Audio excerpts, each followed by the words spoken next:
É isso aí, amigos. Vamos com mais um vídeo de fatos, informações e opiniões com Ed Moreno aqui no YouTube, né? Hoje, quarta-feira, dia 26 de fevereiro, já estamos aí na reta final do mês de fevereiro. E bastante chuva, né? Choveu aqui, pancadas de chuva, né? Algumas partes choveram mais, outras menos. Mas quando chove em Ponta Porã, né, na área urbana, é sinal de transtorno, né? É sinônimo de transtorno. O que está acontecendo lá em Sangapuitã, né? Moradores da localidade já não aguentam mais a obra, né? O prefeito de Ponta Porã, no Eduardo Campos, na campanha eleitoral, ele disse que tinha orgulho de ser chamado de Tatu, né? Mas na verdade é porque abre essa buracaiada aí na cidade, né? E a obra é infindável. É o caso lá de Sangapuitã, né?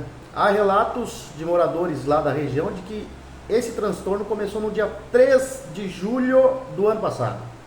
Nós estamos em fevereiro, no final do mês de fevereiro, e as obras ainda não terminaram, né? Pois é, né? Quando se faz uma obra, né, os gênios da engenharia tem que ter um planejamento, né? De uma obra, se ela for a longo prazo, não se estender por toda aquela região ali, né? Causando tantos e tantos transtornos, né? Porque causa, não tem jeito.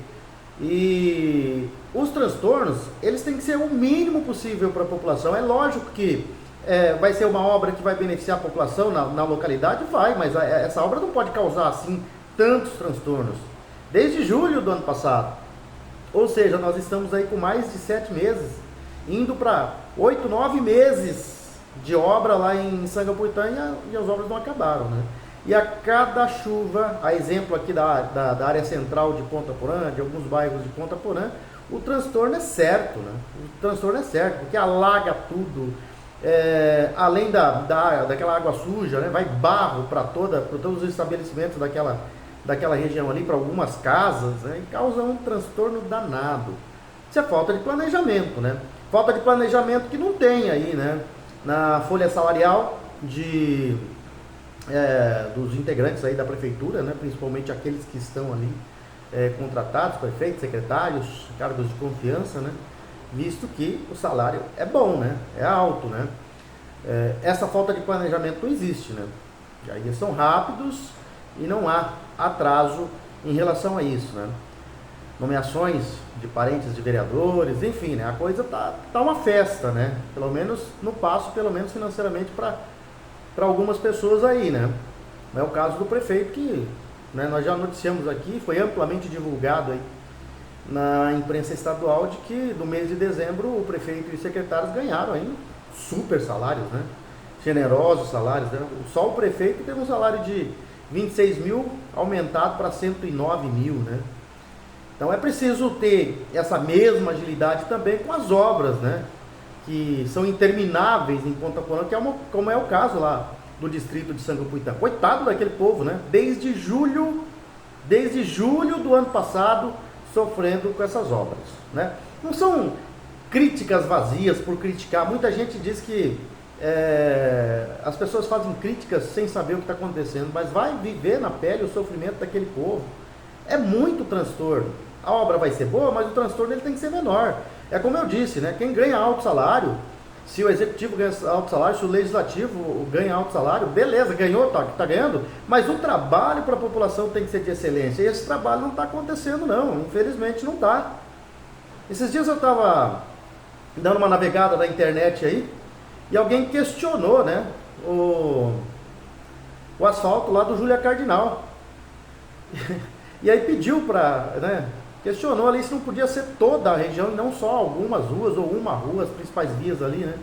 E aí alguém comentou lá, eu creio que não deve ter sido o prefeito, né? Deve ter sido o assessor, algum assessor do prefeito, que escreveu, respondeu da seguinte forma, né?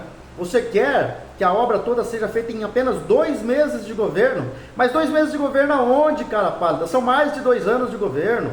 Eduardo Campos assumiu oficialmente no final de 2022 e assumiu, né, tomou a posse, fez uma formalidade ali no dia 3 de janeiro de 2023. Então já são mais de 2 anos de governo. Tem essa de 2 meses de governo. 2 meses que foi eleito, né? Foi eleito aí ou reeleito, porque foi o vice-prefeito, assumiu em 2022, no final, 2 anos de governo, né? E realmente a população tem razão em pedir, né? Em reivindicar, né? E ainda recebe uma resposta nada a ver, né? Dizendo que está apenas 2 meses no governo. Não, não é verdade. Está eleito por 2 meses, porém já está no comando da prefeitura há mais de 2 anos. É preciso trabalhar, né? Se acha que 2 meses é pouco para mostrar serviço, 2 anos e 2 meses não é pouco tempo para mostrar serviço, não. Vamos mostrar mais serviço e fazer jus a excelente salário que vocês ganham, né? Pelo amor de Deus. Cada chuva é um transtorno para a população de Ponta Porã. E já não é mais questão de criticar por criticar. Tem gente que fala que as críticas são feitas sem embasamento. É só você andar na cidade em dia de chuva para ver o que acontece. É só você ir para os bairros de Ponta Porã, os distritos de Ponta Porã, para ver o que acontece. Olha o sofrimento que a população lá do distrito de Sangapuitã está passando com essas obras intermináveis lá, né? Não é uma obra em todo o distrito, é em algumas localidades do distrito que não acabam nunca. Então a prefeitura tem que se apurar para terminar essas obras e acabar com o sofrimento da população lá, pelo amor de Deus, né? Bom, vamos seguindo aqui com as informações, porque o Brasil também, a chapa está esquentando, né? Na política nacional e na política internacional, né? Ontem nós falávamos do pessoal do Tribunal, do Superior Tribunal Federal, né? O extremo Tribunal Federal, né? Que tem perseguido seus opositores implacavelmente, ou pelo menos estava perseguindo seus opositores implacavelmente, né? A situação começa a se inverter. Ontem nós falávamos da situação dos togados que, antes debochados, dando risadinhas, né? Sobre o cancelamento de vistos, de passaporte de alguns togados, né? Eles estavam de deboche. Aliás, eles estão de deboche desde que o Lula foi alçado ao poder, né, no Palácio do Planalto, né? Foi alçado à presidência da República.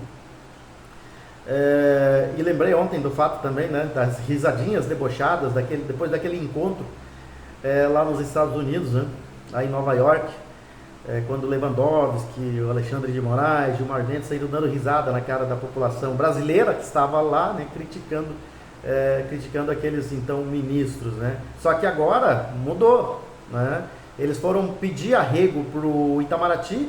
Sabe o que o Itamaraty disse? Não, nós não podemos fazer nada. O judiciário brasileiro tem seus meios para tentar responder essa situação em que estão vivendo, né? O Itamaraty lavou as mãos, né? Ou seja, já não tem mais o amparo que tinha. Começaram a abandonar o barco do pessoal do STF.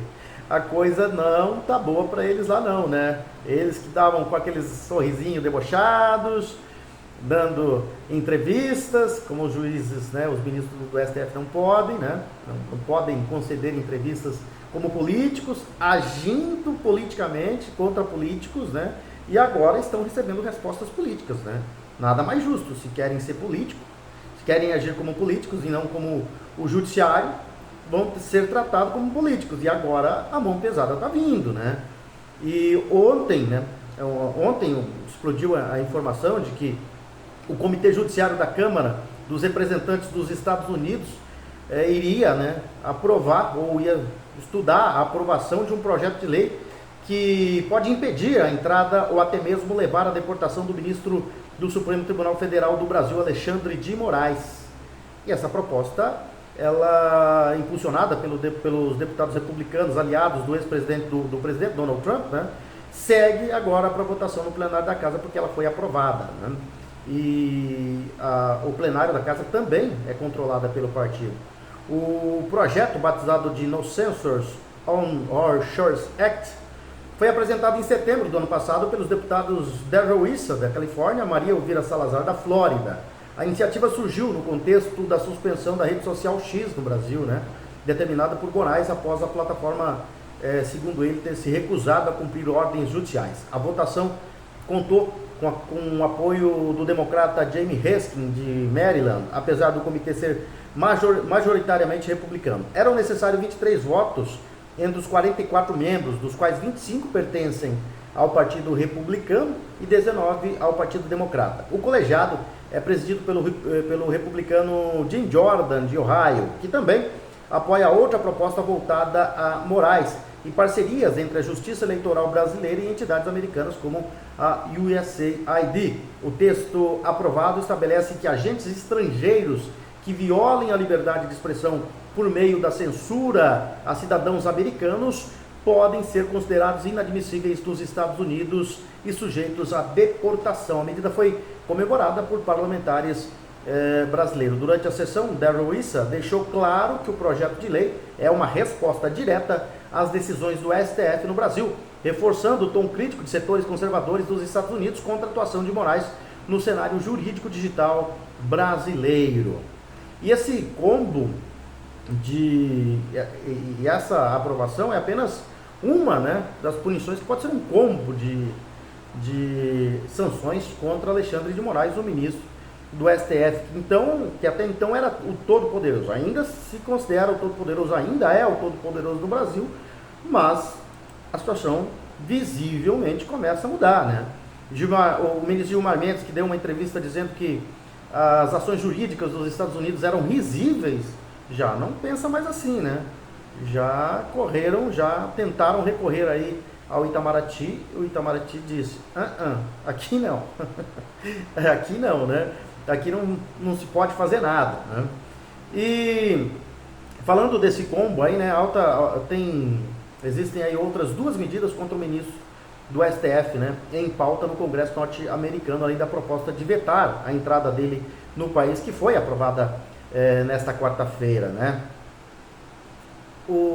Os congressistas norte-americanos, eles têm discutido a imposição de sanções contra o ministro Alexandre de Moraes do Supremo Tribunal Federal. Há atualmente 3 medidas contra o magistrado em discussão no Congresso dos Estados Unidos, né? Uma delas foi aprovada nesta quarta-feira pelo Comitê Judiciário. A proposta estabelece o veto à entrada de Moraes nos Estados Unidos e se chama No Censors on Our Shores Act, ou Sem Censores nas Nossas Fronteiras. O texto ainda precisa, né, passar pelo plenário da Câmara dos Representantes e pelo Senado antes de ser sancionado pela Casa Branca, né? Mas existe ainda um pedido oficial de sanções contra Moraes em pauta, né? O deputado Rick McCormick, do Partido Republicano, pediu ao governo de Donald Trump para banir o visto e impor sanções financeiras contra o ministro do STF. O pedido se fundamenta na lei Magnitsky, né, que autoriza aos Estados Unidos a punirem pessoas que são acusadas, né, de violar os direitos humanos.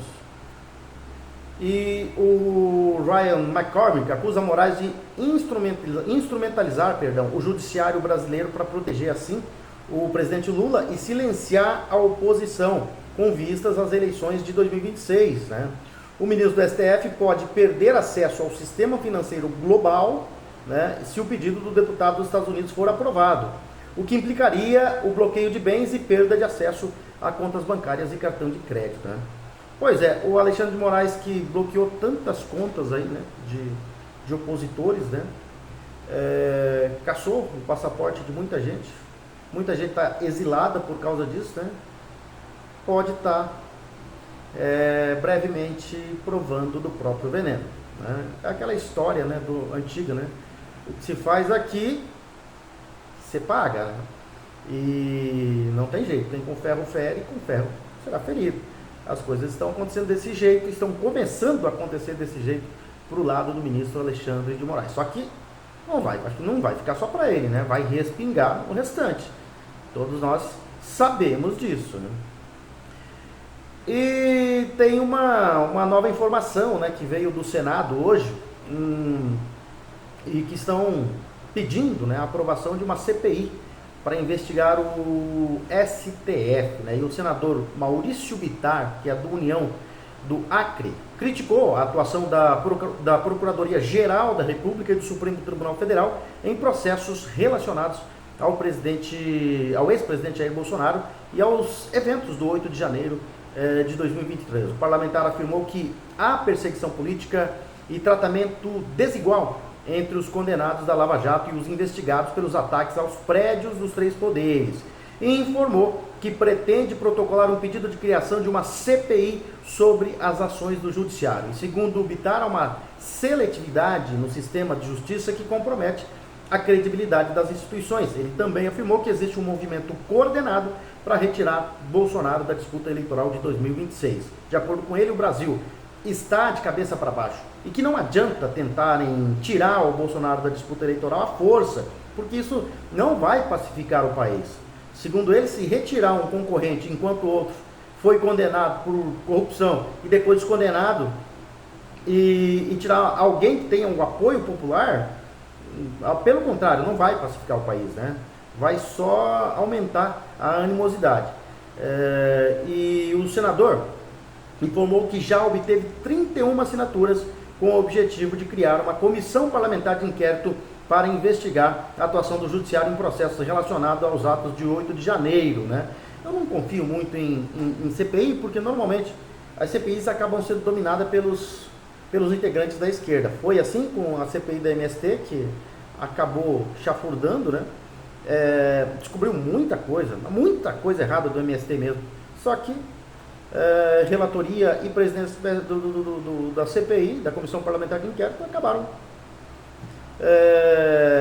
fazendo com que a CPI não tivesse resultados. Bom, vamos à parte esportiva do nosso programa aqui, falar de Libertadores América. Ontem nós tivemos o Boca Juniors, o todo-poderoso Boca Juniors, 6 vezes campeão da Libertadores América, sendo eliminado, né, da pré-Libertadores pelo Aliança Lima, em um jogo totalmente esquisito, né, que nós assistimos ontem, do Aliança Lima e do Boca Juniors. O Boca Juniors fez 1-0, né, tinha perdido o primeiro jogo em Lima, e acabou que em casa fez 1-0, depois tomou um empate, fez 2-1 e teve um gol incrível do Edson Cavani, que ele perdeu debaixo do gol, a bola se enroscou nele, acabou não entrando de uma forma totalmente espírita, né?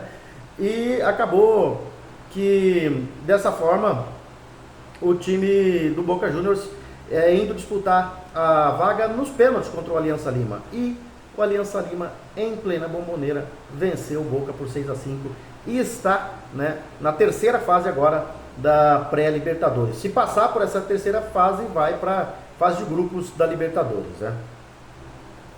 E teve o time brasileiro em campo também, né? O Bahia ganhou do The Strongest por 3-0, depois de ter empatado lá, se classificou o Bahia no placar agregado de 4-1, né? O Bahia está classificado.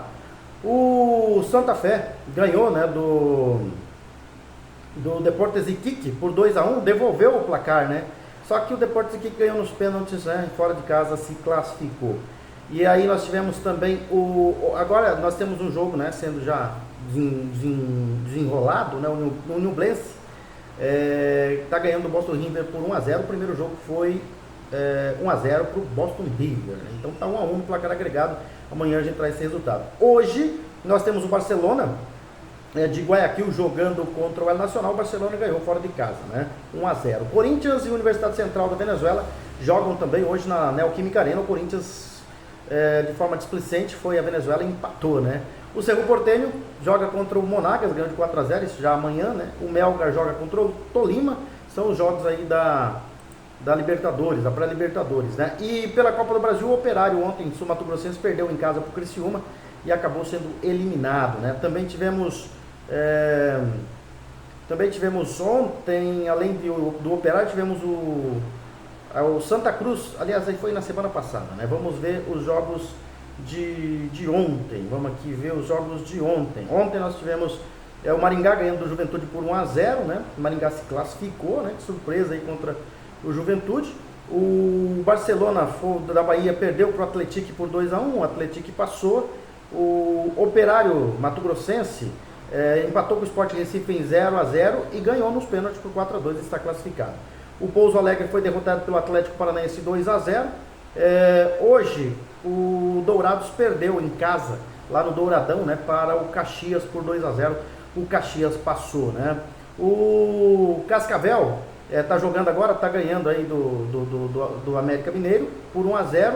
E o Tombense fora de casa está ganhando do CSE, perdão, TSE não, né? Tanto que a gente fala do TSE acaba confundindo. TSE por 2-0. Amanhã a gente traz o resultado completo para você da Copa do Brasil também. Bom, são essas as informações de momento, né? E nós vamos aí trazendo, né, mais informações amanhã para vocês. É bom sempre lembrar que você, né, que o canal Fatos, Informações e Opiniões é um portal aqui da população de Ponta Porã. Quem precisar para divulgar evento, para fazer algum tipo de reclamação, alguma denúncia com embasamento, né, porque toda denúncia tem que ser embasada. Não adianta você jogar palavras ao vento, porque sem embasamento não existe denúncia, né? E sem um denunciante também não existe denúncia, então não adianta. É preciso, mas é um canal para se fazer denúncia, como o Carlos Espinosa, o professor Carlos Espinosa, que nos procurou e fez as denúncias, né? Que está sofrendo aí com um imóvel que ele tem lá no Jardim Universitário, no Grande Marambaia, que ele está tentando a todo mundo, a todo momento e há muito tempo, obter o título desse terreno que é dele, né? E não está conseguindo, né? Já procurou a prefeitura, teve problemas ali, procurou o Ministério Público, a Polícia Civil, ou seja, ele está brigando sozinho, né, contra um sistema aí, mas ele está conseguindo ganhar essa guerra, né? Porque ele conseguiu acionar até o Conselho do Ministério Público em Brasília, e também já acionou a Corregedoria da Polícia Civil, ou seja, ele está se mexendo, né? Ele não vai perder o que é dele, né? Ele vai lutar até o fim. E isso, né, que eu quero dizer, com embasamento, ele veio aqui, mostrou todos os documentos, todos os trâmites, e assim né? Aliás, o Carlos também está fazendo uma assinatura online aí para pedir o impeachment, né, do prefeito Eduardo Campos. Você pode acessar aí, né, nos vídeos anteriores tem aí o QR Code, né,